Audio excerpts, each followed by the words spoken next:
በስመ አብ ወወልድ ወመንፈስ ቅዱስ አሐዱ አምላክ አሜን።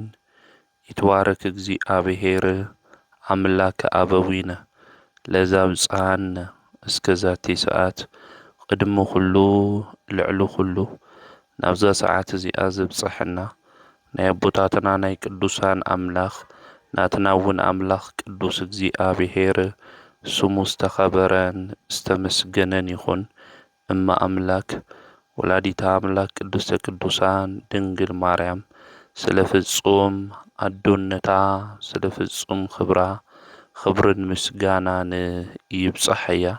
ከምኡ እውን ቅዱሳን አቦታትና ቅዱሳን አዴታትና ብዝተወሃቦም ክብሪ መጠን ሁሉ ምስጋና ይብጽሐዮም። ክርስቶስ ተንሥአ እሙታን በአብይ ኃይል ወስልጣን አሰሮ ለሰይጣን አግዓዞ ለአዳም ሰላም እምይእዜሰ ኮነ ፍስሐ ወሰላም። ብትንሣኤኡ ትንሣኤና ዘአወጀልና ካብ ሙታን በኵሪ ኮይኑ ብዝተንስአ ብጎይታናን መድሓኒትናን ኢየሱስ ክርስቶስ ፍጹም ሰላም ከመይ ትጸንሑ ከመይ ትኾኑ ሰላም እግዚአብሔር ምስ ኩላትኩም ይኹን። እንኳዕ ንቅዱስ ማርቆስ ወንጌላዊ ዓመታዊ ክብረ በዓል ብሰላም አብጽሐኩም አብጽሐና። ሎሚ ሚያዝያ 30 ቅዱስ ማርቆስ ወንጌላዊ በዓለ ዕረፍቱ እዩ። እዚ ድማ ቅድስቲ ቤተ ክርስቲያን ብዓብዪ ድምቀት ተኽብሮ እያ። እዚ ወንጌላዊ ቅዱስ ዮሐንስ ካብቶም 4 ቅዱስ ወንጌል ዝጸሓፉ አቦታት ሓደ እዩ። 16 ምዕራፍ ዘለዎ ወንጌለ ማርቆስ ዝጸሓፈልና ቅዱስ አቦና እዩ። ስለ ቅዱስ ማርቆስ መን ምዃኑ ካብ ቅዱስ ማርቆስስ እንመሃሮ እንታይ እዩ ዝብል ብስፍሓት ክንመሃሃር ኢና።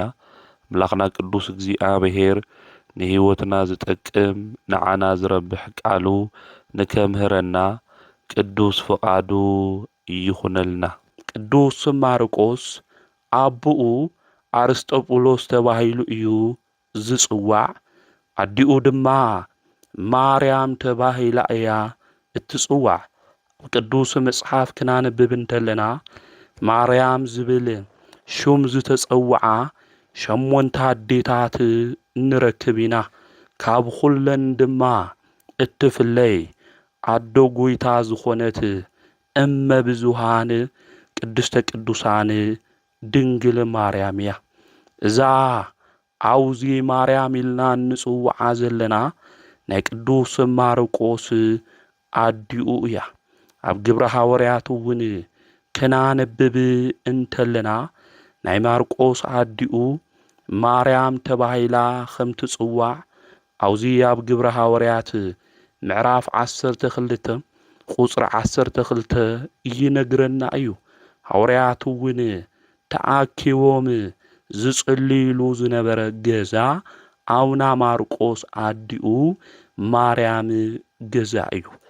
ቅዱስ ማርቆስ ድማ ናይ መጀመርያ ሽሙ ዮሐንስ ተባሂሉ ይጽዋዕ ከም ዝነበረ እውን አውዚ ኣብ ግብረ ሐዋርያት ክናንብብ እንተለና ንረኽቦ ኢና ማለት እዩ። ማርቆስ ዝተባሃለ ዮሐንስ አዲኡ ማርያም እናበለ እዩ ዝነግረና። ስለዚ ሐዋርያት ተኣኪቦም ዝጽልይሉ ዝነበረ ቤተ ሐዋርያት ተባሂሉ እውን ዝጽዋዕ ዝነበረ ሐዋርያትና ተኣከቡ ዝጽልይሉ ዝነበሩ ገዛ ናይ ማርቆስ አዲኡ ማርያም ገዛ ከም ዝነበረ ግብረ ሐዋርያት ምዕራፍ 12 ብስፍሓት ይነግረና ይርድአና እዩ። አዲኡና ቅዱስ ማርቆስ እውን በዓል ጸጋ እያ ኔራ። ንወዳ ንቅዱስ ማርቆስ እውን ዮኖናውያን ከምኡ እውን ሮማይስጥ ዕብራይስጥ ትምህርቲ ንወዳ አምሂራቱ እያ ማለት እዩ። ምስ ዓበየ እውን ቅዱስ ማርቆስ በርናባስ ወንጌል ክሰብኽ ክኸድ እንተሎ ምስ ቅዱስ ጳውሎስ ሒዝዎ ኸይዱ ነይሩ። ቅዱስ በርናባስ ሒዝዎ ክኸድ እንተሎ ሐዋርያት ናይ እግዚኣብሔር ቃል ከምህሩ እንተለዉ ኣብቲ ዘመን እሱ ዝነበሩ ሰባት ድማ ብጎይታ ብኢየሱስ ክርስቶስ ንከኣምኑ እዮም ዘምህሩ ነይሮም። ኣብ ጵንፍልያ ከተማ ምስ በጽሑ ኣብኡ ዝነበሩ ሰባት ድማ ንሐዋርያት መከራ ኣብጽሑሎም። ኣብዚ ግዜ እዚ ቅዱስ ማርቆስ ተመልኪቱ ናብ ኢየሩሳሌም ገዲፍዎም ተመሊሱ እዩ። ሐዋርያት ኣቦታትና ወንጌል ከምህሩ እንተለዉ ኣብ ልዕሊኦም ብዙሕ መከራ እዩ ዝበጽሖም ነይሩ። ናይ እግዚኣብሔር ቃል ክናገሩ እንተለዉ ስለ ናይ እግዚኣብሔር መንግስቲ ነትውልዱ ክግስጹና ከምህሩ እንተለዉ ዝተፈላለየ ስቅያት እናበጽሖም እዮም ናይ እግዚኣብሔር ቃል ዘምህሩ ዝነበሩ። ሰባት እውን ካብ ጸልማት ደስ ናብ ዝብል ብርሃን ንክመጽእ ዝገብሩ ዝነበሩ ብብዙሕ መከራ እዩ። ወንጌል እውን ናባና ዝበጽሐ ናይ እግዚኣብሔር ቃል እውን ናባና ዝበጽሐ ብዙሓት ቅዱሳን ኣቦታትና ብዙሕ መከራ ተቐቢሎም እዮም። ብዙሕ ስቅያት ተቐቢሎም እዮም። ጎይታ መድኃኒት ኢየሱስ ክርስቶስ እውን ንሐዋርያት ክናገሮም እንተሎ ኣብ ኣብያተ ጸሎቶም ክገርፉኹም እዮም። ስለ ሹመይ ድማ ዝተጸልኣኹም ክትኾኑ ኢኹም እናበለ ወንጌል ከምህሩ እንተለዉ ናይ እግዚኣብሔር ቃል ድማ ክሰብኹ እንተለዉ ኸመይ ዝበለ መከራ ከም ዝበጽሖም ንሐዋርያት ኣብ ማቴዎስ ወንጌል ምዕራፍ 10 ነጊርዎም እዩ። ስለዚ ኣቦታትና ሐዋርያት ቅዱሳን ናይ እግዚኣብሔር ቃል ክናገሩ እንተለዉ ትውልዲ ካብ ጸልማት ኣሰራርሕ ክወፅእ ክገብሩ እንተለዉ ብዙሕ ስቅያት መከራ ፈተና ድማ ይበጽሖም ነይሩ እዩ።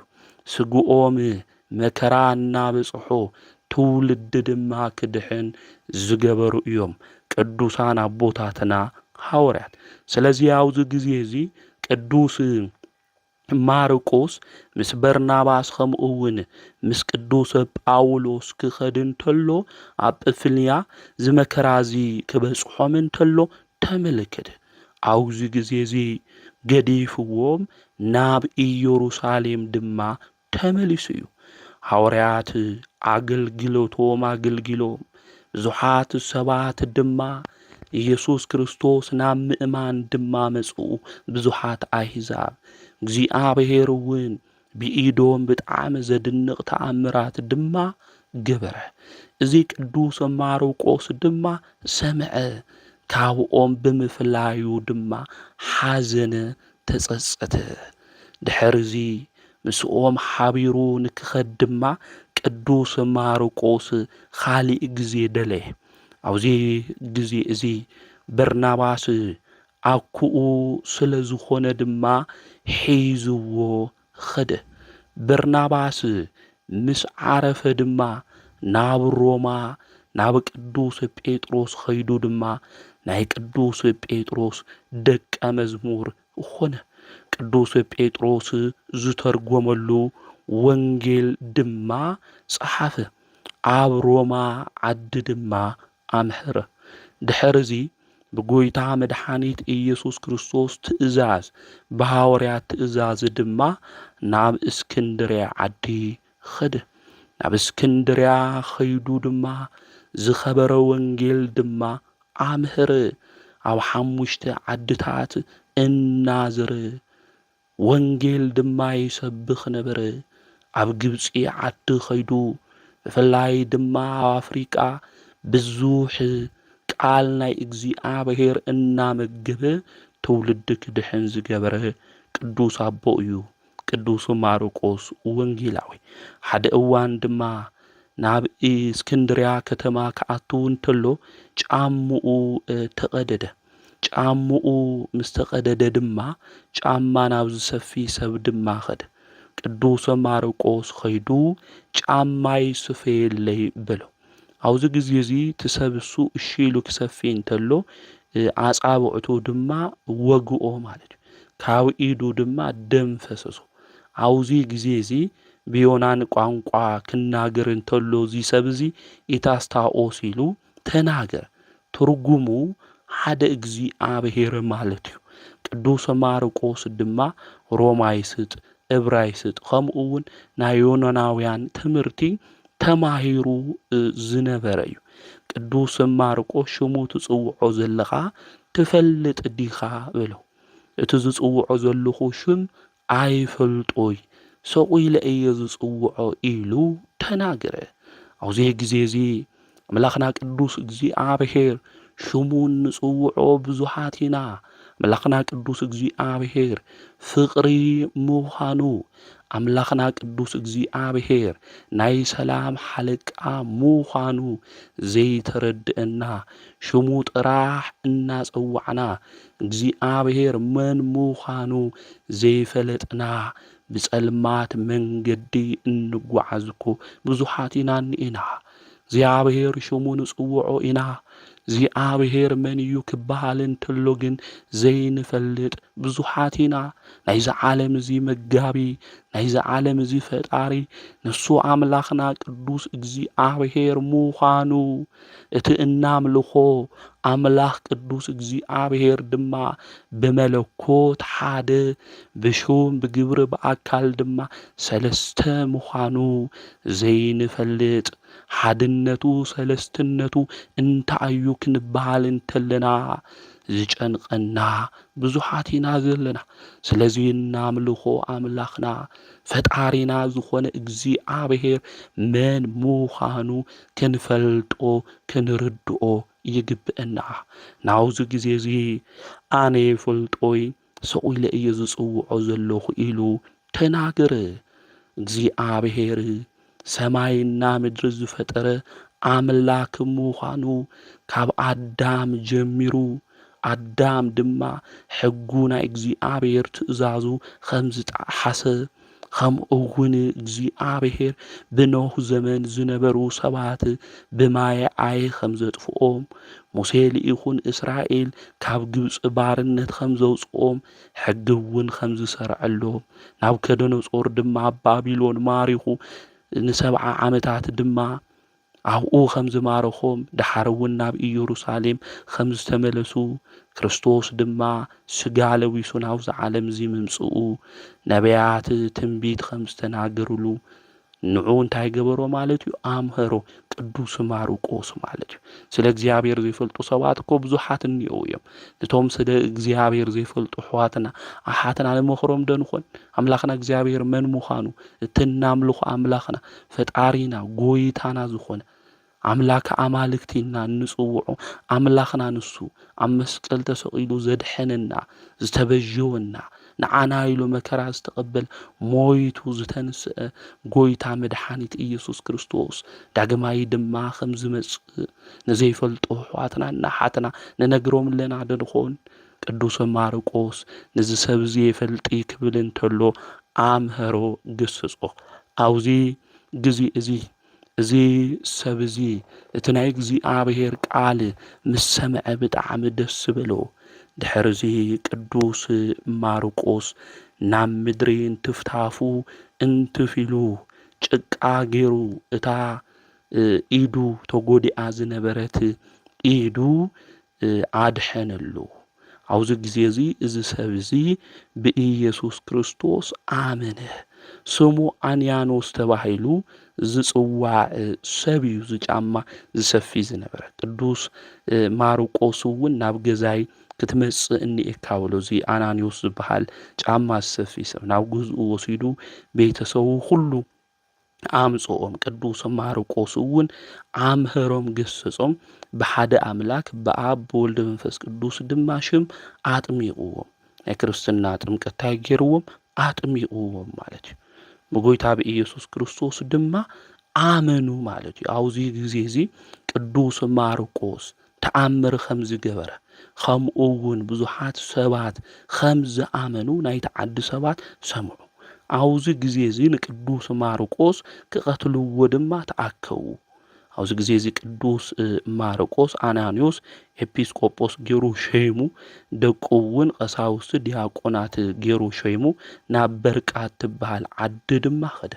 ናብ 5 ዓድታት ኸይዱ ቅዱስ ማርቆስ ኣምህረ ብዝቐንዐት ሃይማኖት ድማ ንከኣምኑ ብኦርቶዶክሳዊት ተዋህዶ እምነት ድማ ንክጓዓዙ ብኢየሱስ ክርስቶስ ንከኣምኑ ድማ ገብሮ 2 ዓመት ሙሉ እናዝረ ኣምሂሩ ኤጲስቆጶሳት ቀሳውስቲ ዲያቆናት ድማ ሸሞሎ ድሕሪዚ ናብ እስክንድርያ ድማ ተመሊሱ ኸደ ናብ እስክንድርያ ተመሊሱ ክኸድ እንተሎ ኣብ እስክንድርያ ድማ ብዙሓት ሰባት ድማ ኣሚኖም ረኸበ እቶም ዝኣመኑ እቶም ዝተጠመቁ ሰባት ንባዕሎም ጥራሕ ይነበረ ነቶም ካልኦት እውን እንታይ ገብርዎም ነይሮም እቲ ዝኣመንዎ እምነት የምህርዎም ይነግርዎም ነይሮም እቲ ዝፈልጥዎ እቲ ዝተረድኡ ንሕና ብሂወት ዘመንና እናኣምኖ ናይ ክርስትና እምነትና ንኻልኦት ገሊጽና ንናገር ኣለና ዶ ነምህር ኣለና ዶ እንምሃሮም ትምህርትታት እውን ለሕዋትና ለሓትና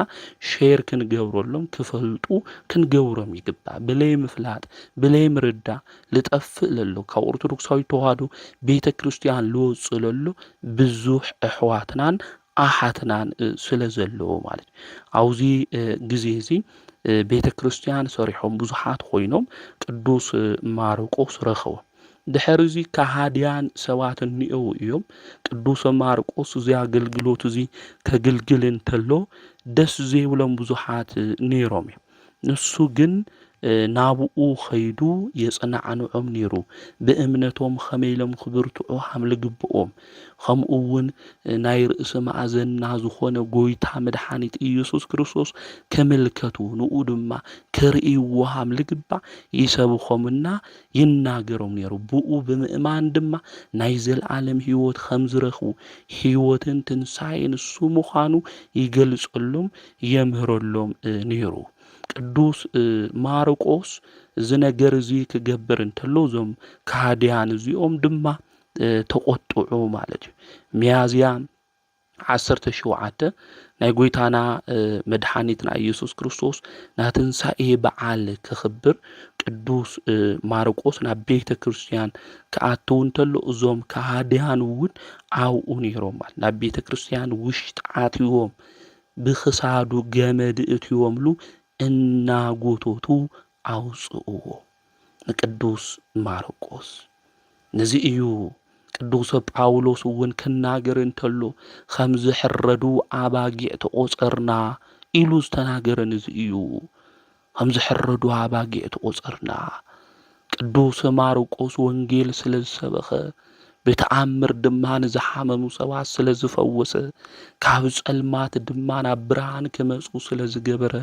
ናይ ጸልማት ገዛኢ ዝኾነ ዲያብሎስ ካብቲ ናቱ መንገዲ ናብ ቁኑዕ ዝኾነ መንገዲ ንክመጹ መንገድታቶም ድማ ሰባት ንከቕንዑ ጎደና እግዚአብሔር ድማ ንክጸርጉ ስለ ዘምህሮም ስለ ዝተናገረ እዞም ሰባት እዚኦም ከም ጠልን በጊዕን ክሳዱ ኣሲሮም ካብ ቤተ መቅደስ ድማ እናጎተቱ ንቅዱስ ማርቆስ ኣውፅእዎ ጎይታና መድኃኒትና ኢየሱስ ክርስቶስ ድማ ተገሊጹ ከምዚ ኢሉ ድማ ተናገሩ ብቃሉ ድማ አጽናዕንዖ ምስ ሃዋርያት ሕዋቱ ከም ሃዋርያት ሕዋቱ ከም ዝቁጽር ብዙሕ ቃል ኪዳን ድማ ኣምላኽና ቅዱስ እግዚአብሔር ሃቦ ቅዱስ ማርቆስ ብዝገበሮ አገልግሎት ሁሉ ብዝፈጸሞ ስራሕ ሁሉ ጎይታ ተገሊጹ ድማ ስለ ዘጽናዕንዖ ብጣዕሚ ደስ በልዎ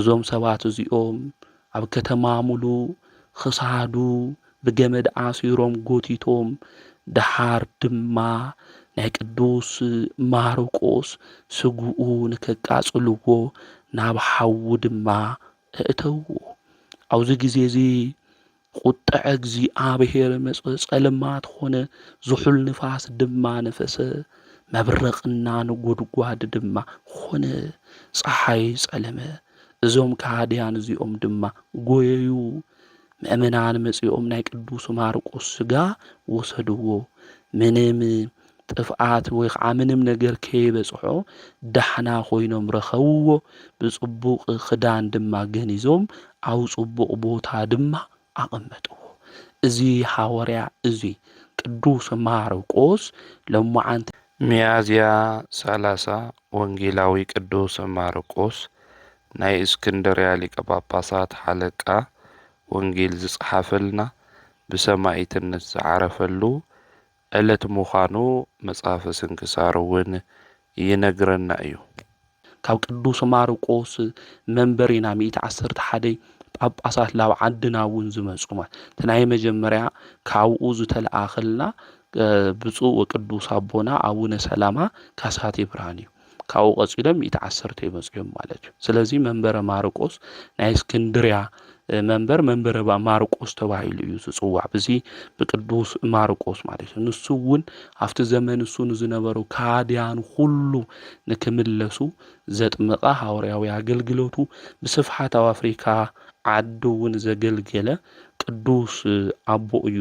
ናይ ቅዱስ ማርቆስ ሐዋርያ ሰማዕት በረከቱ ረድኤቱ አማላድነቱ ምስ ኩልና ህዝበ ክርስቲያን ይኹን። ከምኡ እውን ዕለት 30 ወርሓዊ በዓሉ ንገብረሉ ቅዱስ ዮሐንስ መጥምቀ መለኮት እዩ። ቅዱስ ዮሐንስ አቦኡ ካህኑ ዘካርያስ እዩ። አዲኡ ድማ ቅድስት ኤልሳቤጥ እያ። እዞም አቦኡ አዲኡ ድማ ቅዱስ ሉቃስ ኣብ ምዕራፍ 1 ቁጽሪ 6 ክጽሕፍ እንተሎ ከምዚ ኢሉ እዩ ዝገልጾም። ክልቲኦም ከዓ ኣብ ቅድሚ እግዚአብሔር ብኩሉ ትእዛዛት እግዚአብሔርን ሕግጋቱን ብዘይነቐፋ ዝመላለሱ ጻድቃን ነበሩ እዩ ዝብል። ብዘይነቐፋ ናይ እግዚአብሔር ሕጊ ድማ ብምሕላው ዝመላለሱ ዝነበሩ ጻድቃን ምዃኖም ቅዱስ መጽሓፍ ይነግረና።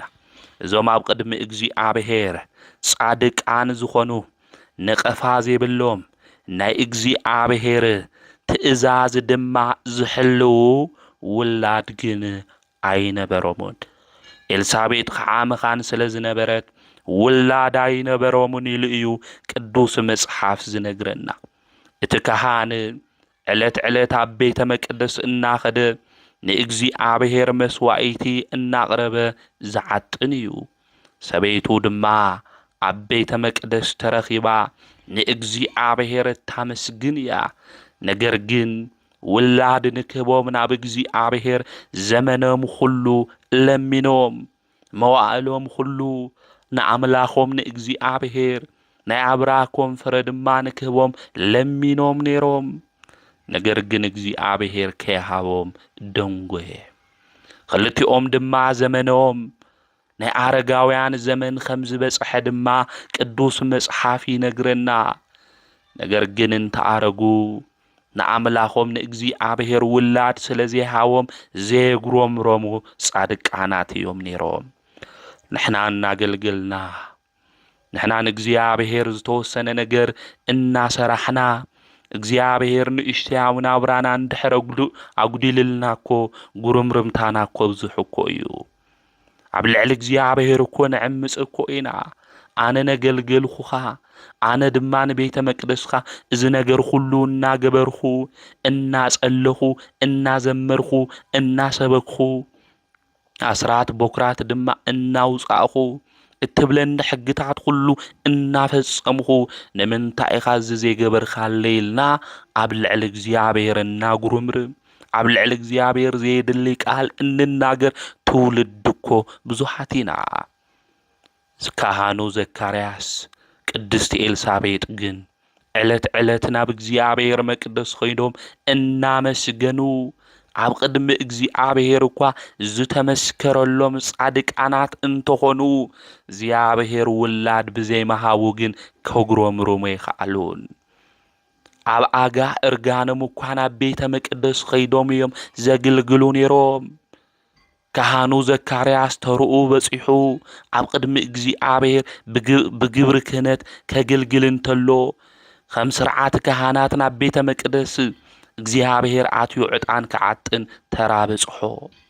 ኣብ እርጋኑ ግዜ ኮይኑ ኸዝማ ደኺመ እየ ውላድ ድማ እግዚኣብሔር ይሃበኒ ኢሉ ከየጉረምረመ ኣብ ቅድሚ እግዚኣብሔር ክገብሮ ዝግብኦ ስራሕ ሁሉ ኣገልግሎት ሁሉ ዘካርያስ ይፍጽም ነበረ። ብትዕግስቲ ድማ ንእግዚኣብሔር ዝጽበይ ዝነበረ ጻድቅ ካህን እዩ ዘካርያስ።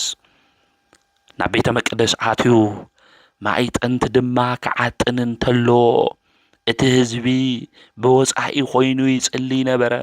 ሽዑ መልአከ እግዚኣብሔር ብወገን የማን እቲ መሰዊዕ ዕጣን ቆይሙ ተረኣዮ። ዘካርያስ ምስ ረኣዮ ደንገጸ፣ ዓብዪ ፍርሃት እውን ወረዶ። እቲ መልአክ ድማ ዘካርያስ ጸሎትካ ተሰሚዕልካ እዩ እሞ ኣይትፍራሕ፣ ሰበይትካ ኤልሳቤጥ ወዲ ክትወልደልካ እያ፣ ስሙ እውን ዮሃንስ ኢልካ ክትሰሚዕኻ ንሱ ሓጎስን ደስታን ክኾነልካ እዩ። ብምውላዱ እውን ብዙሓት ክሕጎሱ እዮም፣ ኣብ ቅድሚ እግዚኣብሔር ዓብዪ ክኾን እዩ እሞ። መልአኩ ቅዱስ ገብርኤል ናብ ካህኑ ዘካርያስ መጺኡ ናይ ብስራት ዜና ድማ ተናገሮ። ዝተኸበረኻ ዘካርያስ ጸሎትካ ኣብ ቅድሚ እግዚኣብሔር ተሰሚዑ እዩ፣ ስለዚ ኣይትፍራሕ ብሎ። መልአኩ ቅዱስ ገብርኤል ናብ ኩላትና ተላኢኹ ወገናተይ ኣይትፍርሑ፣ ዘፍርሐኩም ዘጭንቀኩም ዝነበረ ነገር ሁሉ ተወጊዱ እዩ፣ ሰናይ ዝኾነ ናይ ብስራት ዜና ድማ ስምዑ ንክብለና ንኣምላኽና ናይ እግዚኣብሔር ቅዱስ ፍቃዱ ይኹነልና።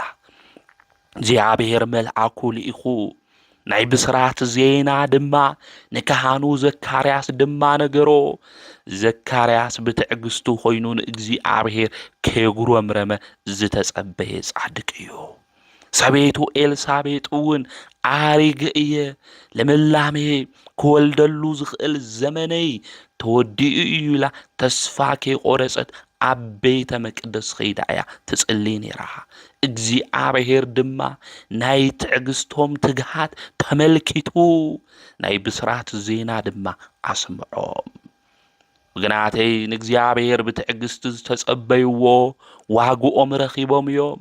እግዚአብሔር ብትዕግስቲ ተጸቢዮም ሓፍረቶም ዝሓዘንዎ ነገራት ሁሉ ናብ ሓጎስ ተቀይሩሎም እዩ።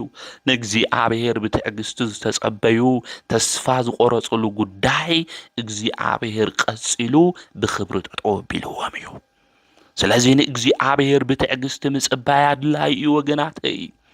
ካህኑ ዘካርያስ ገዲም ዓሪገ እየ ውላዱ እውን ክመጽእ ኣይኽእል ኣየግልግለ ኣይበለን። እስካብ ዝሞተላ ዕለትና እዋን ተኣሚኑ ሊቀ ካህን ኮይኑ ኣብ ቤተ መቅደስ የግልግል ነበረ።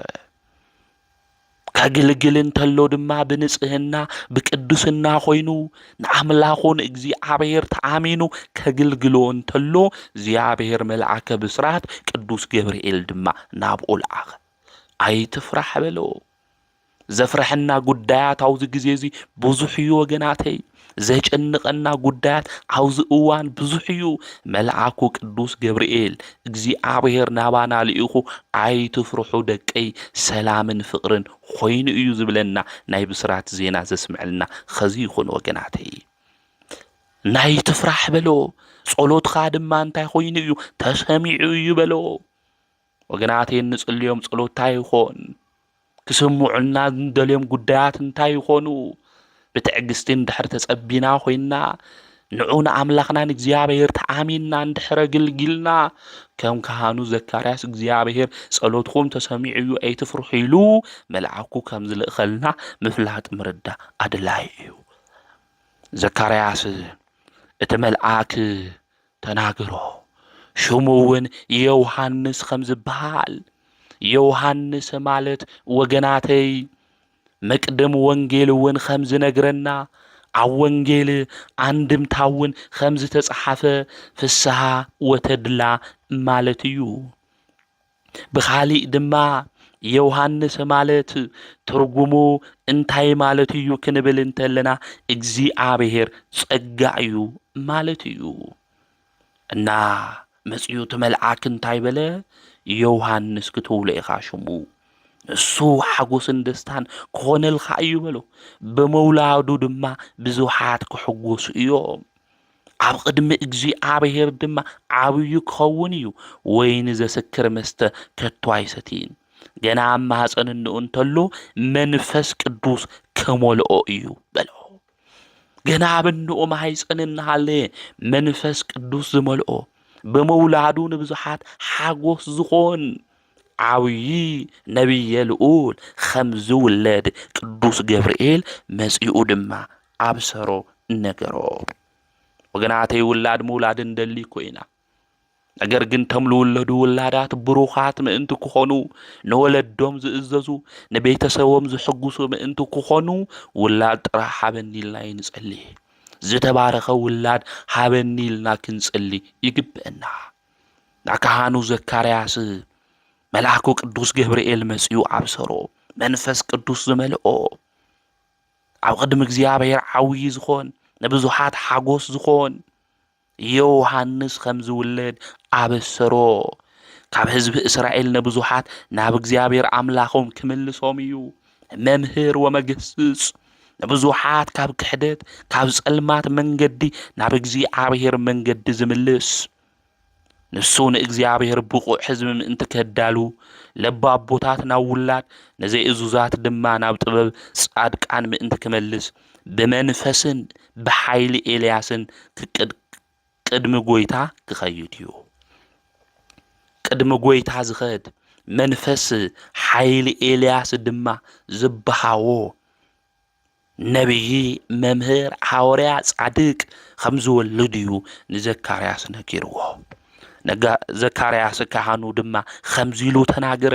ነቲ መልአክ ኣነ ኣሪገ እየ ሰበይተይ እውን መዋዕላ ሓሊፉ እዩ እዚ ነገር እዚ ከመይ እዩ ክኾን ብምንታይ ኢና ክንፈልጦ ኢሉ ተናገሩ እቲ መልአክ መሊሱ ከም ዝበለ ኣነ ኣብ ቅድሚ እግዚኣብሔር ዝቐውም ገብርኤል እየ ነዚ ክነግረካ ከብስረካ ናባኻ ተላኢኻ ኣለኹ እንሆ ነቲ ብግዚኡ ዝፍጸም ዘረባይ ስለዚ ኣመንኻ እዚ ነገር እዚ ክሳብ ዝፍጸም ባሃም ክትኸውን ምዝራብ እውን ክትስእን ኢኻ በሎ እቶም ህዝቢ ድማ ዘካርያስ እንታይ ኮይኑ ረኣይ ዶ ይርኢሎ ወይ ከዓ ሽማግለ ስለ ዝነበረ ስለ ዝኣረገ ወዲቑ ዘትንስኦ ዶ ሲእኑ ኢሎም ኣብ ደገ ኮይኖም ይጭነቑ ድማ ነበሩ ዘካርያስ ካህን ድማ ኩሎም ኣብ ኣፍ ደገ ኮይኖም ድማ ይጽበይዎ ነበሩ ንምንታይ እዩ ደንጉ ኢሎም ድማ ይግረሙ ድማ ነበሩ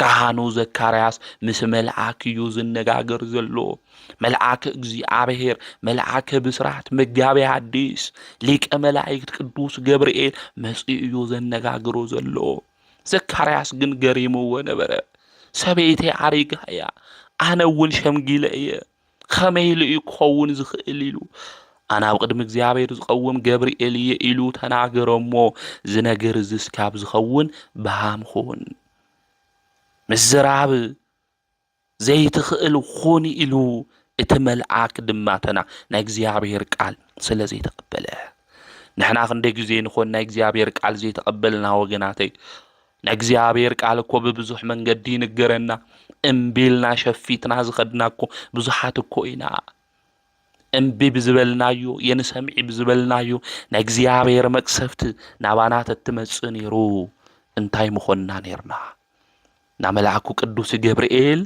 እዚ ናይ እግዚአብሔር ቃል ብስራት እዩ ናባኻ ከብስረካ ድማ እግዚአብሔር ልኢኽኒ እዩ ስለ ዘይኣመንኻ ክትቕበለኒ እውን ስለ ዘይኽኣልካ እስካብ እዚ ነገር እዚ ዝፍጸም እንታይ ኾን ኢልዎ ምዝራብ ዘይትኽእል ብሃም ኾን ኢሉ አንደበቱ ዝተዓጽኦ ክኾን ገበሮ ናብ ደገ ድማ ወፅአ ክዛረብ ድማ ይኽኣልን ኣብ ቤተ መቅደስ ረኣይ ከም ዝረኣየ ድማ ፈለጡ ንሱ እውን ብሃም ኮይኑ ብኢዱ የምልክቶም ነበረ ዘካርያስ ብሃም ኮይኑ ብምልክት ድማ ይርድኦም ነበረ ስለዚ ዘካርያስ እቲ ነገር እሱ እስካብ ዝፍጸም ናብ ገዝኡ ተመለሰ ኣብ ቤተ መቅደስ ኣገልጊሉ ስለ ዝነበረ ድሕሪ 2 መዓልቲ ድማ ምስ ሰበይቱ ኤልሳቤጥ ተራኸበ።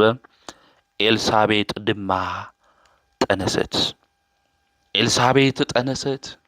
መኻን ተባሂላ ትጽረፍ ዝነበረት ንስኺ ተወሊድ እምበር ኣይትወልዲ ጥብኹ ድማ ንማንም ከጥበያ ይኽእሊ እግዚኣብሔር ስለ ዝጸልአኪ እግዚኣብሔር ስለ ዝረገመኪ እናበሉ ብዙሓት የንቋሸሽዋ ይጸርፍዋ ይዋረድዋ ነበሩ። መኻን ስለ ዝነበረት ንስኺ በቕሊ ኢኺ ዘይትወልዲ ኢኺ እናበሉ ንሳቶም ብምውላዶም ንሳ ብዘይ ምውላዳ ካብ እግዚኣብሔር መርገም ዝተቐበለት ገይሮም ይሓስብዋ ነበሩ። ኤልሳቤጥ ጸነሰት። ምስ ጸነሰት ድማ ንሓሙሽተ ወርሒ ንባዕላ ድማ ሓብአት ወገናተይ ጠኒሰ እየ ረኣዩ ለየበለትን ኤልሳቤጥ ኣብ ዘመንና ዝኾኑ ዘሎ ከምዚ ድዩ ወገናተይ? ደቂ ኣንስትዮ ኣሕዋትና ክጠንሳ እንተለዋ እኮ ካብ ስርዓትን ካብ ልምዲ ኣበውን ወፃኢ ዝኾነ ተግባር እዩ ዝፍጸም ዘሎ። ኤልሳቤጥ ኣዴና መጥምቀ መለኮት ቅዱስ ዮሐንስ ጠኒሳ እናሃለወት ተሓብአት እዩ ዝብል። ተሓቢኣ ድማ ንኣምላኻ ንቅዱስ እግዚኣብሔር ድማ ከምዚ እናበለት ተመስግኖ ነበረት። ጎይታይ ብዘን መዓልትታት እዚኣተን ተመልከተኒ፣ ነታ ኣብ ቅድሚ ሰብ ዝነበረኒ ውርደተይ እውን ኣርሕቐለይ በለት። ኣብ ቅድሚ ሰብ ዝነበረ ውርደተይ ሰባት ዘዋርዱን ዝጸርፉን ዝነበሩ እሱ እንታይ ግበረለይ? ኣምላኸ እግዚኣብሔር ካባይ ኣርሕቐለይ። ስለ ዝገበርካለይ ነገር ድማ እናበለት ኤልሳቤጥ ንኣምላኻ ንእግዚኣብሔር ተመስግን ነበረት። ንሓሙሽተ ወርሒ ድማ ተሓብአት። ኣብዚ ዘመን እዚ ጠኒሰ ኢልና ቤቢ ሻወር ካሊእ እናበልና ኢና ንገላለጽ፣ ብዙሕ ነገር ኢና ንገብር። ዝልክዕ ኾነይ ካብ ቅድስት ኤልሳቤጥ ኣዴና ተማሃርሃ ደቂ ኣንስትዮ ኣሕዋተይ። ጠኒሰ እየ ረኣዩለይ ልክዕ ኾነይ። ተጽንስሳ ማእኸሉ ካሊእ ነገር እኮ ክኾን ይኽእል እዩ። ናእግዚኣብሔር ብሰላም ምእንቲ ክገላግለና እግዚኣብሔር ድማ ክንወልድ እንተለና ብዙሕ ድኻም ብዘይብሉ ብዙሕ ጭንቂ ብዘይብሉ ምእንቲ ክገብረልና እቶም ዝውለዱ ቆልዑ ድማ ዝተባረኹ ምእንቲ ክኾኑ ናብ ኣምላኽና ናብ እግዚኣብሔር ተሓቢና እናጸለና ክኾን ይግብኦ እምበር ረኣዩለይ ትርጉም ሃም ዘይብሉ ምፍላጥ ምርዳእ ኣድላይ እዩ ማለት። ናይ ኤልሳቤጥ ጠኒሳ ንሓሙሽተ ወርሒ እንታይ ኾነት? ተሓብአት ኢሉ እዩ ቅዱስ መጽሓፍ ዝነግረና። ናብ ሻልሻይ ወርሒ መልአኩ ቅዱስ ገብርኤል ድማ ናብ ኣዴና ቅድስተ ቅዱሳን ድንግል ማርያም ከም ትወልድ ከብስራ እንተሎ ወዲ ስለ ዘይፈልጥ እዚ ከመይ ኢሉ ይኾን ኢላ ኣዴና ቅድስተ ቅዱሳን ድንግል ማርያም ሓቲታቶ ነይራ። እግዚአብሔር ሁሉ ነገር ክገብር ከም ዝኽእል ንከረዳኣ ድማ መኻን ቅድስት ኤልሳቤጥ ኣብ እርጋና ግዜ ከም ዝጠነሰት ድማ ነገራ። ናይ እግዚአብሔር ስራሕ ግሩም ምዃኑ እግዚአብሔር ሁሉ ክገብር ከም ዝኽእል ዝሰዓኖ ነገር ከም ዘየለ ድማ ነገራና ኣዴና ንቅድስተ ቅዱሳን ድንግል ማርያም ኣብነት ክገብር እንተሎ ድማ ኣብ እርጋና ቅድስት ኤልሳቤጥ ጠኒሳ 6 ወርሒ ድማ ከም ዝኾና ለዓ ነገራ ኣረዳኣ። ኣዴና ቅድስተ ቅዱሳን ድንግል ማርያም ድማ ዘመዳ ስለ ዝነበረት ኤልሳቤጥ ንዓን ክትሓታ ድማ ኤልሳቤጥ ናብ ዝትነብረሉ ዓዲ ድማ ኸደት። እምቤትና ቅድስተ ቅዱሳን ናብ ኤልሳቤጥ እትነብረሉ ዓዲ ክትኸድ እንተላ ድማ ብርሑቕ ረኣየታ ኤልሳቤጥ ቅዱስ ዮሐንስ ናይ ሰላምታ ድምፃ ምስ ሰምዐ ኣብ ማህፀና ዘሎ ኣብ ቅድስተ ቅዱሳን ድንግል ማርያም ይኩነኒ በከመ ትቤለኒ ስለ ዝበለት ኣካላዊ ቃል ድማ መፅኡ ኣብ ማህፀና ሓዲሩ እዩ። ስለዚ ድሕርዚ ናብ ኤልሳቤጥ ትኸድ እንተላ ናይ ሰላምታ ድምፃ ምስ ሰምዐ ቅዱስ ዮሐንስ ኣብ ማህፀን ኮይኑ ኣብ ማህፀና ንዝሓደረን ድንግል ማርያም ኣካላዊ ቃል ኢየሱስ ክርስቶስ ሰጊድ እዩ። ኣብ ሉቃስ ወንጌል ምዕራፍ 1 ቁጽሪ 26 እስካብ 41 ክናንብብ እንተለና እንረኽቦ ታሪክ እዩ። ቅድስት ኤልሳቤጥ እውን ደምፃ ዓወቢላ ንስኺ ካብ ደቂ ኣንስትዮ ኩሉ ዝተባረክኺ ኢኺ እቲ ናይ ማህፀን ክፍረ እውን ብሩኽ እዩ። እኖ ጎይታ ናባይ ክትመፂ እዚ ይግብአኒ ድዩ? እነሆ ድምፂ ሰላምታ ከም ሰማዕኹ እቲ ህፃን ኣብ ማህፀነይ ብሓጎስ ተሰራሰረ ኢላ ተናጊራ እቲ ካብ እግዚአብሔር ዝተነገረክ ቃል ከም ዝፍጸም እተኣምኒ ብጽኢት ኢላ እውን ስለ ኣዴና ቅድስተ ቅዱሳን ድንግል ማርያም ኤልሳቤጥ ተናጊራ ኣዴና ቅድስተ ቅዱሳን ድንግል ማርያም እውን ንኤልሳቤጥ ጠይቃ 3 ወርሒ እውን ተቐሚጣ ብድሕሪኡ ናብ ገዝኣ ተመሊሳ እያ ኤልሳቤጥ ናይ መውለዲኣ ግዜ ክበጽሕ እንተሎ ሰነ 30 ማለት እዩ ንኡድ ክቡር ዝኾን መጥምቀ መለኮት ቅዱስ ዮሐንስ ድማ ተወለደ ዘመዱ ድማ ናይዚ ህፃን እዚ ሹም መን ይኹን ኢሎም ተናገሩ ኤልሳቤጥ ዮሐንስ ይበሃል በለት ናይ መልአኩ ናይ ብስራት ቃል ብዘይ ምቕባሉ አንደበቱ ተታሒዙ ዝነበረ ካህኑ ዘካርያስ ድማ ዮሐንስ ይበሃል ኢሉ ክጽሕፍ እንተሎ አፉ ተኸፈተ አንደበቱ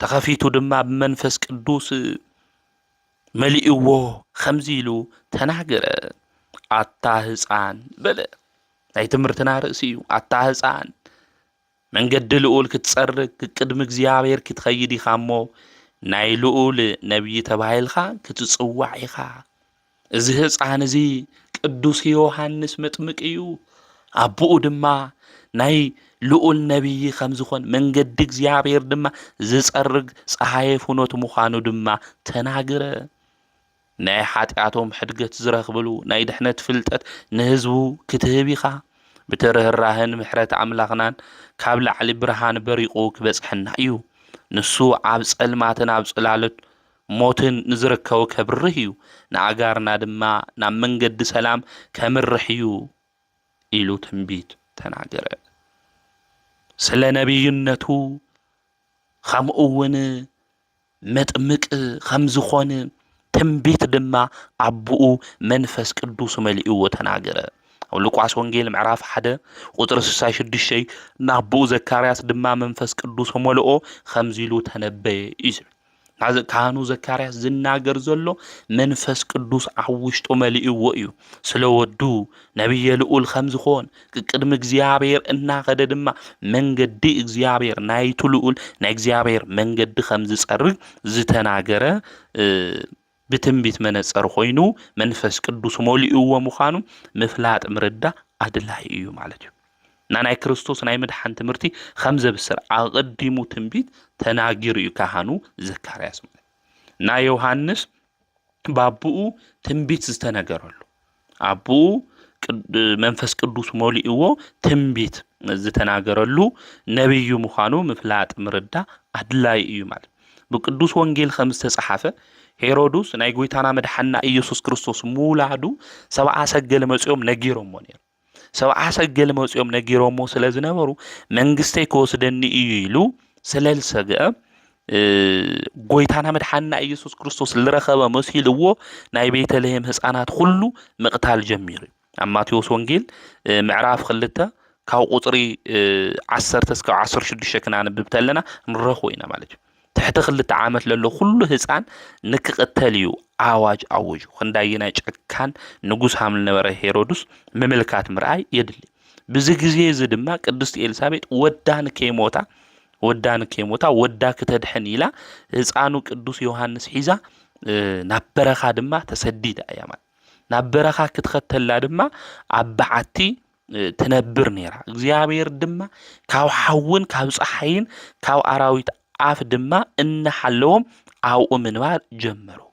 ቅዱስ ገብርኤል ድማ ይሕልዎም ነበረ ቅዱስ ገብርኤል ይሕልዎም ነበረ ምስኦም ድማ ቅዱስ ገብርኤል ነይሩ እዩ አውዚ ጊዜ እዚ ኤልሳቤጥ ንወዳ ሒዛቶ ክትኸድንተላ ናብ ዘካርያስ ድማ መጹ ስለዚ አንዋው ግዛ ማለት ናብ በረኻ ስለ ናብ ምድረ በዳ ስለ ዝኸደት ማለት እዩ ናብ ካህኑ ዘካርያስ መጽኦም ለቤተ መቅደስ ድማ ወድኻ በይኒ ኢሎም ሓተትዎ ንሱ ድማ ይፈልጥ የወሎሚ አዲኡ ናብ ምድረ በዳ ሒዛቶ ኸይዳ በሉ ንስኻማ ቤተ መቅደስ ሓዊኻዮ ኢሎም ብድፍረት ናብ ቤተ መቅደስ አተው ምሳዓንዎ ድማ ንካህኑ ዘካርያስ ኣብ ቤተ መቅደስ ውሽጢ ብሰይፊ ቀተልዎ ካህናት ድማ ብንጹህ ክዳን ገነዝዎ ባቡኡ መቃብር ድማ ቀበርዎ ደሙስ ካብ 70 ዓመት ድማ እናፈልሐ ነበረ ጎይታ ናይ ዘካርያስ ደም ፈሲሱ ከምዘይቀሪ ከምዝፋረዶም ድማ ተናጊሩ እዩ ካብ አቤል ደም ጀሚሩ አመሰዊኢን ኣብ ቤተ መቅደስ ማእኸል እስካብ ዝጠፍአ ናይ ዘካርያስ ደም ካውዝ ትውልድ እዚ ይደሊ ኢሉ ጎይታ ተናጊሩ እዩ ኣብ ሉቃስ ወንጌል ምዕራፍ 11 ቁጥሪ 51 ከናንብብ ተለን ስለዚህ ካህኑ ዘካርያስ ኣብ ቤተ መቅደስ እዩ ተቀቲሉ ብሰይፋ ቤተ መቅደስ እዮም ጨካናት ወታደራት መጽኦም ቀቲሎም ከዚ እውን ሰሚዕና ኣብ ገዳማት አቦታት ክሕረት ተሎ ጨካና ሰባት እዚ ነገር እዚ ክገብሩ ተለው ንምልከት ነገር ግን እግዚአብሔር ናይ ካህናት ደም ከምዝ ብቀል ግን ክንፈልጥ ይግባ ጨካናት ሰባት ብግፍዒ ናይ ሰብ ደም ከፍስሱ እንተለው እግዚአብሔር ይብቀል ዝብቀል አምላኽ ናይ ሰብ ደም ብከንቱ ፈሲሱ ልቀሪ ይኾነ እዚ ምስተውዓል ልብ ማል የድል ናይ ሰባት ደም ብግፍዕና ፍስስ ለለና ሰባት እግዚአብሔር ከምዝ ፋረደና ከምቲ ዝገበርናዮ መጠን ድማ እግዚአብሔር ንዓና እውን ከምዝ ፈርደልና ምፍላጥ ምርድ አድላይ ስለዚህ ካህኑ ዘካርያስ ኣብ ቤተ መቅደስ እንታይ ገይሮሞ ቀቲሎሞ ማለት ደሙ ድማ ጎይታና መድሓና ኢየሱስ ክርስቶስ ከምዝ ፋር ናይ ዘካርያስ ደም ከምዝ ፋረዶ ክናገር እንተሎ ድማ ኣብ ሉቃስ ወንጌል ምዕራፍ 11 ቁጥሪ 51 ተነድ ዝትዱ ልድዚ ደም ካውዝ ትውልድ እዚ ደም ሃምሊ ደሊ እግዚአብሔር ተናጊሩ እዩ ማለት ና ቅድስት ኤልሳቤጥ ኣብ በረኻ ምሳኣተወት ብ5 ዓመት ቅዱስ ዮሐንስ ወዲ 7 ዓመት ክሞልኦ እንተሎ ካውዝ ዓለም ድኻም እዚ ዓረፈት ማለት ቅዱስ ዮሐንስ እግዚአብሔር ካብ አራዊት አፍ እናሓሎ ክጠምዮ እንተሎ ህብስተ ሰማያዊ እናመገበ ክጸምኦ እንተሎ ማይ እናፍለቀ የስትዮ ነይሩ አናብርትና አናብስት ድማ ከም ሓውን ሓፍትን ኮይኖምሉ ኣብ በረኻ መንባር ጀመረ ና ቅዱስ ዮሐንስ ብመንፈስ ጠንከረ ክሳብታን እስራኤል ዝተገለጸላ መዓልቲ እውን ኣብ በረኻ እዩ ዝነብር ነይሩ ናብ እስራኤል እስካብ ዝግለጽ ኣብ ምንታይ ነይሩ ኣብ በረኻ እዩ ነይሩ ዝምገቦ ምግቢ ታዩ እንድሕሪልና ድማ ኣምቦጣ ልበሃል ቆጽሊ ከምኡ እውን ጸደንያ መዓርዩ ምግቡ ነይሩ خدانو ድማ ናይ ግመል ጸጉሪ እዩ ነይሩ ናይ ቅዱስ ዮሐንስ ማለት እዩ ኣብ ትንቢተ ኢሳይያስ ምዕራፍ 40 ቁጥር 3 እውን ትንቢት ተነገረሉ እዩ ኣብ ማቴዎስ ወንጌል ምዕራፍ 3 እውን ይነግረና የረድእና እዩ ማለት እዩ ወዲ 30 ዓመት ክኾን እንተሎ ድማ ብነብዩ ኢሳይያስ ቃል ዝተነገረ ናይ ጎይታ መንገዲ አዳሉ ጽርጊኡ አቅንዑና በለ ኣብ ምድረ በዳ ዝእውጅ ሰብ ድምጽ ኢሉ ዝተናገረሉ ስለዚህ 30 ዓመት ምስ መልኦ መጥምቀ መለኮት ቅዱስ ዮሐንስ ከምህርና ክግስጽ ምጽእ ከምህሮም እንተሎ ድማ ከምዝና በለ እዩ ዝናገር ነይሩ ሁሉ ጉድጓድ ይምላ መንገድታቱውን አቅንዑ ጎደና እግዚአብሔር አማዓራሪው ሁሉ እንባን ኮረብታን ትሕት ይበል ሁሉ ጥዩዋይ ዝኾነ ይቅናዕና በለ ይግስጾም ነበረ ኣብ ምድረ በዳ ከም ቃል ዓዋዲ ድምፁ ዘስምዕ ዝነበረ ናይ ልኡል ነቢይ መንገዲ ጸራጊ ጻይ ፍኖት እዩ ቅዱስ ዮሐንስ ስለዚ ይግስጾም ነበረ እቲ ጉድጓድ ይምላ በኃጢአት ምክንያት ጎድጉዱ ዘሎ ብጽድቂ መሳለልነት ድማ ይምላ እንባታትና ኮረብታ ድማ ትሕት ይበሉ ብትዕቢት ልዕል ዝበሉ ልብታት ሁሉ ትሕት ይበሉ ብርኽሰት ምክንያት ኣብዚ ተጠዋወየ መንገዲ ዘለኹም ብቅንዕና መንገዲ ተመላለሱ ንስሓ እተው መንግስተ ሰማያት ቀሪባ እያሞ ንስሓ እተው እናበለ ድማ ይግስጾምና የምህሮም ነበረ ካብ ኃጢአቶም ምእንቲ ክምለሱ ብንስሓ መንገዲ ክመላለሱ ናይ ንስሓ ፍረ ምእንቲ ከፍርዩ ይግስጾምና የምህሮም ነበረ ብዙሓት ድማ ትምህርቱ ሰሚዖም ናብ መጥምቁ ቅዱስ ዮሐንስ ክጥምቁ ይመጹ ነበሩ ናይ ንስሓ ጥምቀት እዩ ዘጥምቆም ነይሩ ቅዱስ ዮሐንስ ናብኡ ክመጹ እንተለው ኣቶም ውልደ ኣትማን ካብቲ ዝመጽእ ቁጥዕ ክተምልጡ መን ሓበረልኩም ይዝብል ኣብ ወንጌል ሉቃስ ምዕራፍ 3 ቁጥሪ 7 ክናገሮም እንተሎ ካውዚ ቁጣዕ እዚ ከተምልጡ መን እዩ ነጊርኩም ናብ ንስሓ ዝመጻኹም እናበለ ይግስጾምና የምህሮም ነበረ ቅዱስ ዮሐንስ። እዚ እውን ቤተ ክርስቲያን ተምህረና እያ። ንስሓ እተው ቅዱስ ቁርባኑ ተቐበሉ ኢላ ቤተ ክርስቲያን ተምህረና ትነግረና እያ። ወገናተይ መን ይኾን ኣብዚ ዘመን እዚ ናይ ቤተ ክርስቲያን ቃል ዝሰምዐ ናይ ኣቦታት ቃል ዝሰምዐ ኣብዚ ግዜ እዚ መን ይኾን? ተመለሱ ናይ ህይወት ቃል መንገዲ እዚ እዩ ትብል ተላ ቤተ ክርስቲያን ካብ ህይወት መኣዲ ወፂና ኣብ ሕትኹትኽ መንገዲ ዘለና ብዙሓት ኢና። ልብና እግዚኣብሔር ኣምላኽ ይመልሰልና። ናብ መንግስተ ሰማያት ቀሪባ እያ። ብቅዱስ ወንጌሉ ኣሚንኹም ንስሓ እተው እያ ትብል ዕለት ዕለት ቤተ ክርስቲያን። ቅዱስ ወንጌል ክንበብ እንተሎ ሰራይ ዲያቆን ዝናገሮ ቃል እዩ። እቲ ወንጌል ሒዙ ዝናገሮ ቃል መንግስተ ሰማያት ቀሪባ እያ። ብቅዱስ ወንጌሉ ኣሚንኹም ንስሓ እተው ኢሉ ዕለት ዕለት ኣብ ቅዳሴ ይንገር እዩ። እዚ ሰሚዑ ንስሓ ዝኣትው ይህልው ዶ ይኾን? ኣብ ቤተ ክርስቲያን ናይ ኩሉ ግዜ ኣዋጃ እዚ እዩ። ሰባት ብንጽህና ብቅዱስና ክመላለሱ ንጽህና ቅዱስና ክትህቦም እትኽእል ንስሓ ከኣቱ ቤተ ክርስቲያን ኩሉ ሻዕ ትናገር እያ። ብወንጌል ቅዱስ ኣሚንኹም ንስሓ እተው መንግስተ ሰማያት ድማ ቀሪባ ኢላ እያ ቤተ ክርስቲያን ትናገር። ሰራይ ዲያቆን እውን ናይ ኣዋጅ ቃል ዝናገሩ ኣብ ቅዳሴ ዕለት ዕለት ኩሉ ሻዕ እዚ እዩ። ብቅዱስ ወንጌል ኣሚንና ዶ ንኾን? ወንጌል ዝብለና ቃል ናይ እግዚኣብሔር ቃል ኣሚንና ዶ ንኾን? ብቅዱስ ወንጌል ኣሚንናስ ልብና ትሕትሕት ኣቢልና እቶም ጉድጓድ ዝኾኑ ነገራት መሊእና ናይ እግዚኣብሔር ጎዳና ኣማዕራሪና ዶ ንኾን? መንገድና ኣቕኒዕና ዶ ንኾን? ወገናተይ ክናቕንዕ ይግብአና። መዓዛ ሃም ንሞት መዓዛ ሃም ንኸደ ንፈልጢ። እግዚኣብሔር መዓዛ ሃም ንጽውዐና ንፈልጢ። ብመኪና ሓደጋ ክንኸድ ንኽእል። ካብ ገዛና ምስ ወፃና ዕንቅፋት ወቂዕና ክንሞት ንኽእል። ክምለስ እየልና ሃም ልወፃና ልከይ ንምለስ ንኾን ንኽእል ኢና። ሞት ኣብ ዝባና ኢና ተሸኪምና እያ ኩሉ ሻዕ ንኽእል። ስለዚ ሞትና መዓዝ ምዃኑ ስለዚ ንፈልጥ ስንቅና ክነዳሉ ይግብአና። መንፈሳዊ ስንቅና ክነዳሉ ይግብአና። ና ቅዱስ ዮሐንስ ዝናገሮ ዝነበረ ኣዋጅ ነጋሪ ዝነበረ ኣብ ምድረ በዳ ኮይኑ ከም ቃል ዓዋዲ ከም ቃጭል ድምፁ ዘስምዕ ዝነበረ ሰባት ምእንቲ ክምለሱ እዩ። ናብ እግዚኣብሔር መንገዲ ምእንቲ ክመፁ እዩ። ና መንገዲ ፀራጊ እዩ ነይሩ። ናይ ልዑል ነቢይ እዩ። እቲ ህፃን ናይ ልዑል ነቢይ ዝተባሃለ መጥምቀ መለኮት ቅዱስ ዮሐንስ እዩ። ኣብቲ ዘመን እሱ ዝነበሩ ሰባት እንታይ ክንገብር እኒአና ኢሎም ድማ ይሓትዎ ነበሩ። ክልተ ክዳን ዘለዎ ነቲ ዘይብሉ ይሃብ፣ ምግቢ ዘለዎ እውን ከምኡ ይግበር። እዞም ቀረፅቲ ድማ መጺኦም ኦ መምህር ንሕና ከንታይ ንገብር በልዎ። ንስኻትኩም ካብቲ ዝተዓዘዘልኩም ሕልፊ ኣይትውሰዱ በሎም። ወታደራት መጺኦም ንሕና ከንታይ ንግበር ኢሎም ጠየቕዎ። ንሱ ከዓ ንሓደ እኳ ኣይታጋፍዑ፣ ብሓሶት ኣይትኽሰሱ፣ ደሞዝኩም ይኣኽለኩም በሎም። ናንኩሎም ከይፈርሐ ኣብቲ ዘመን እሱ ዝነበሩ ሮማውያን እዮም ዝገዝኡ ነይሮም። ካብ እንግሊዝ ጀሚሩ እስካብ ዓረብ ዓድታት ኩሉ ዝገዝኡ ዝነበሩ ሮማውያን እዮም ነይሮም። እስራኤላውያን እውን ኣብ ትሕቲ ሮማውያን እዮም ነይሮም።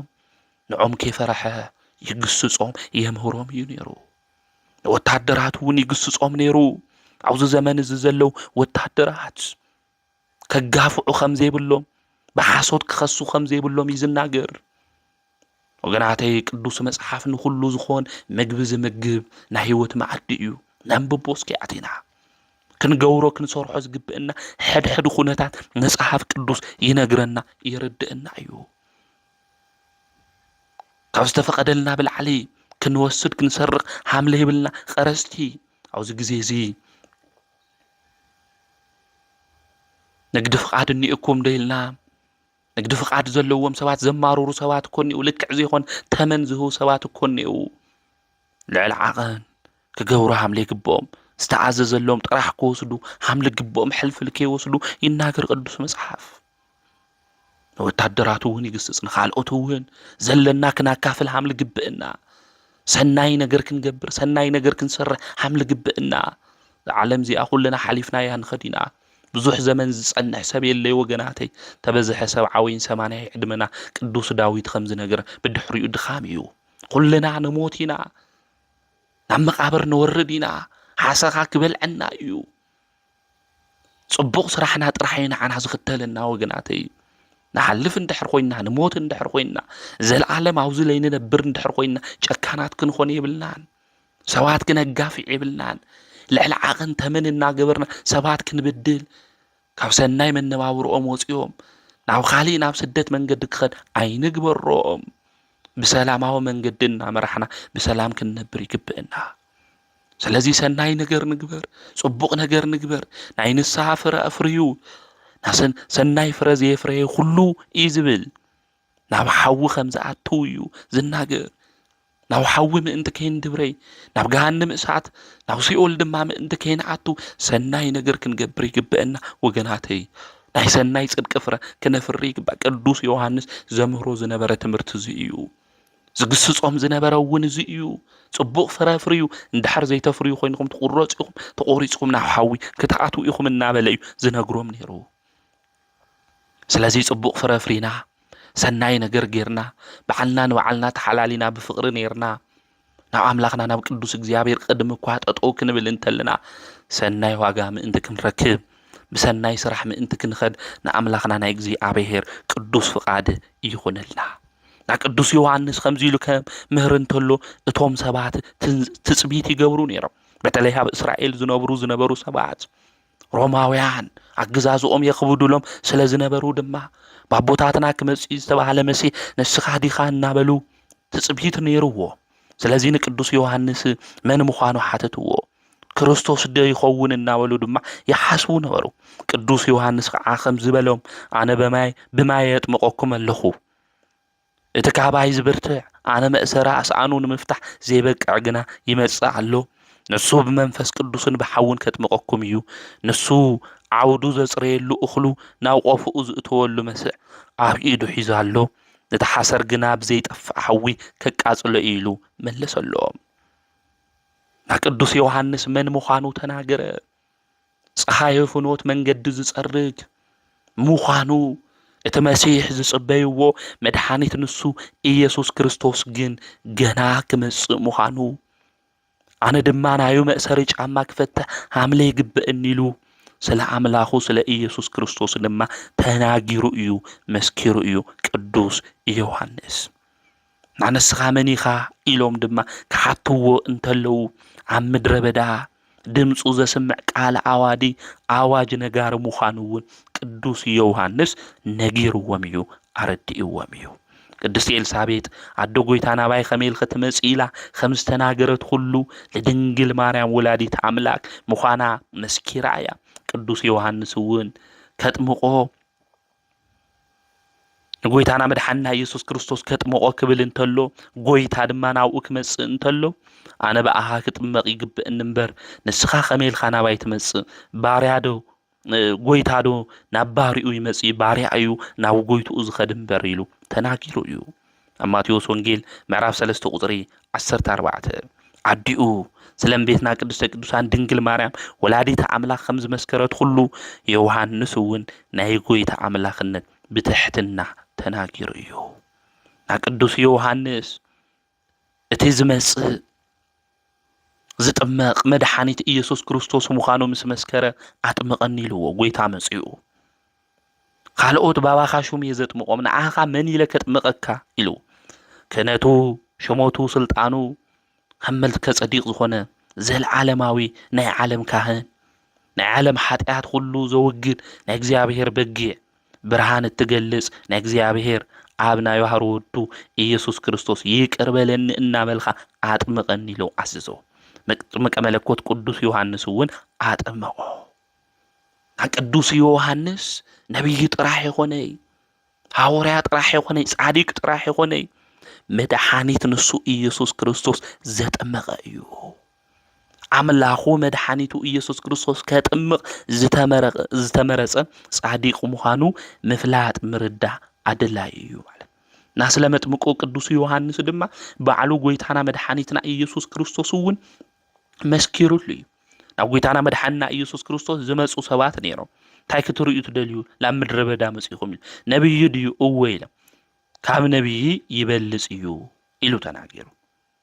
ነገር ግን ስለ ቅዱስ ዮሐንስ ክናገር እንተሎ ካብ ኣንስቲ ዝተወለደ ኩሉ መጥምቀ ዮሐንስ ይበልጽ እዩ ካብ መጥምቀ ዮሐንስ ዝበለ ድማ የተንሰአ ኣይትንስእ እውን ኢሉ ተናገሩ።